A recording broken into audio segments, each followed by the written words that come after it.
Kivu View Hotel, right?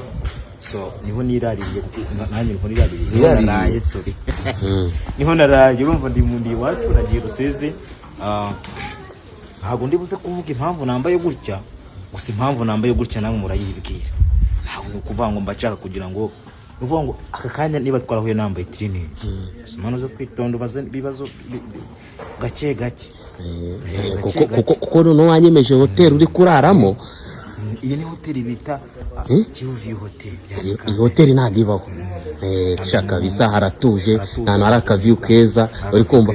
Nano nabonye umuntu abahagaze ari kureba ku mazi neza, amazi ari hafi yawe. Amazi ari hafi ushaka yita wimanukira mu kajya yita ku Kivu. Twagita ku Kivu. Ntago ari piscine.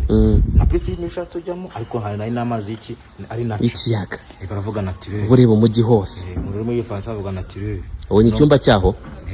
Kiza cyane kabisa, kimeze neza cyane ku bantu bashaka kuba baza bakaba hari ukuntu umuntu aba afite amafaranga menshi uvuga atari ko ubundi ni ahantu ushobora kuba naruhukira. Ngeze Rusizi abantu baturuka ndabwebwe abacutuzanye turuka za Kigali hose hano hambere ushobora kuza ukagira gute ugafata time urumva ukaruhuka ukamera neza ukarya wakumva uhaze ukagenda ku Kivu ugashyira utuguru mu mazi